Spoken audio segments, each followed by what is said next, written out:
Hi, I'm Sarah. And I'm Quinn. And welcome to Soho TV. Happy spring.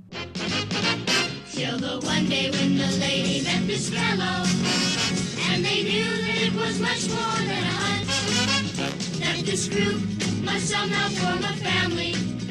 That's the way we all became the Brady Bunch, the Brady Bunch, the Brady Bunch. That's the way we became the Brady Bunch. The robotics team just came back from a competition in Rochester. Anakin and Alex captured the excitement.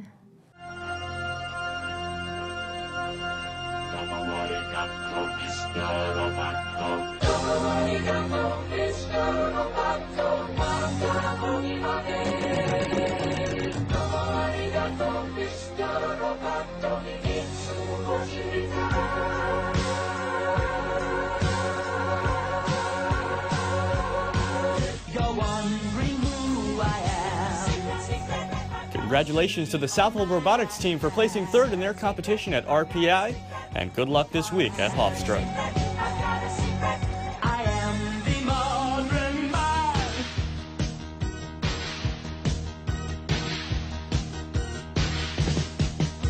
I've got the secrets I've been hiding under my skin.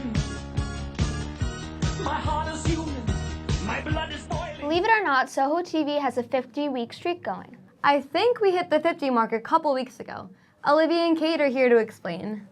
What does it mean for Soho TV to have a 50-week streak?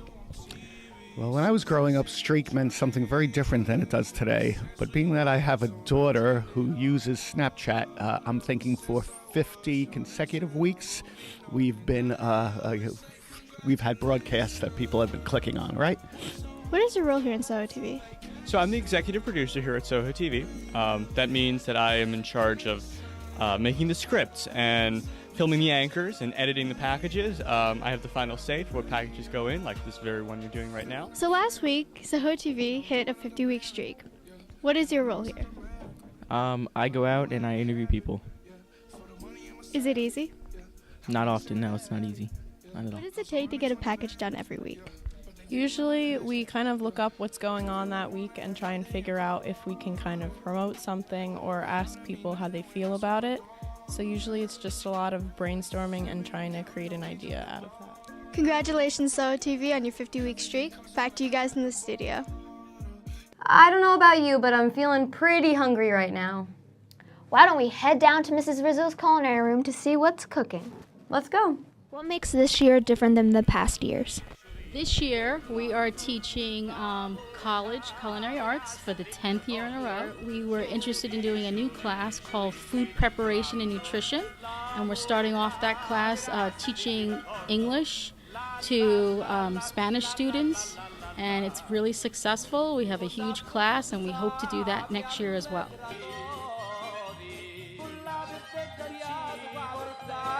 So what we're going to do first is we're going to take our bowl. You're going to mix 2 cups of ricotta cheese. Why do I not have to measure this? This is pre-measured. Right. This will probably be enough for 9 big jumbo shots. I like to use whole ricotta cheese. I know a lot of people use skim milk. I find that gets really watery. Okay, you're going to add an egg. You want to beat the egg first. So when you add your egg, use the container for your shell. Put your egg in there, put your shell in there, your wrappings in there, okay? Our filling mixture, right? And you can wrap this up and chill this. So we have parsley, egg, Parmesan, mozzarella, ricotta cheese, salt and pepper. This would be your filling. As we cook our pasta shells, we take our filling, we let our pasta shells cool off. We take our spoon, we slide our spoon out, pushing the filling in. We put it into our pan with some sauce. We put some sauce over it. A little mozzarella cheese, a little Parmesan cheese. We bake it on 350 for about 15 to 20 minutes, or you can cover it and freeze it and bake it at a later date. And there's our stuffed shells. Thank you. Mr. Pfister's been building a couple of boats with some of his students. Let's check out his progress. Hello, Soho TV. My name's ABK, and I'm currently with Mr. Pfister. And Mr. Pfister, what's with the boat in the wood shop? Well, this year the technology department was looking to have a little bit of an addition for possibly the end of this year and into next year with the idea of a technology club. The technology club, hopefully starting up next year, will have the addition to some school projects and allowing students to come in and kind of build some of their own stuff that they have interest in. And it just so happens that this year Joe Berry and myself had come up with an idea of trying to build some duck boats. And what you see back there is actually 2 duck boats. One's about 16 foot, the other one's about 17 foot, and they are actually a stitch and glue construction. So we start with some wood, build some plywood sections and some girders, we glue them together, stitch them together, and then we can fiberglass them and make a boat. When do you think you're going to be finished with it? It's probably going to take about another month to finalize the actual whole construction, at which we can kind of start taking these things out and then fabricating them with special parts or outfitting them with special parts. We can then get them fit for motors. We can even start to paint them. All right, thank you for your time. Back to the studio. Junior year is an expensive one. The prom alone is about to break the bank. That's why our junior class has been working so hard in their fundraising efforts. Charlotte and Ellen got the scoop. I wanna be a billionaire, so... Hi, I'm Charlotte Allen, and I'm here with Mrs. Santiago, and we're going to be talking about junior fundraising. So far this year, what have the juniors done towards fundraising for prom? We've done a lot. We had Yankee Candle, we had Santa Breakfast, we had a clothing spirit wear, we had a babysitting kids night out last week that had 70 kids from the elementary school.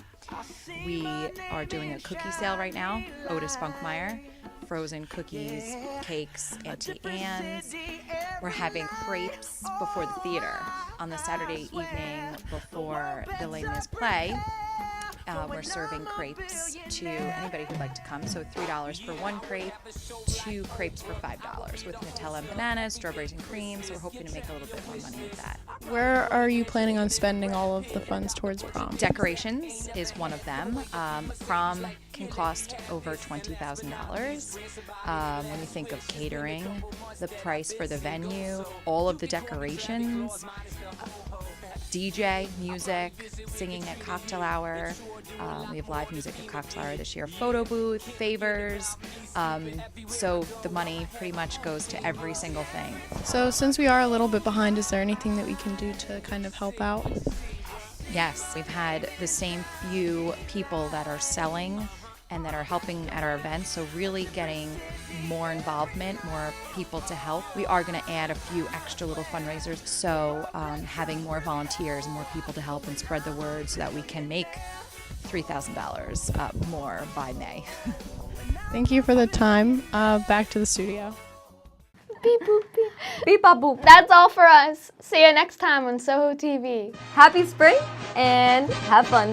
Hey folks, before we go today, one last thing. Baseball season is upon us, and I'm here to tell you why the Mets will be world champions come season's end. First of all, that starting rotation. Syndergaard, Harvey, DeGrom, Gazelman, Matz.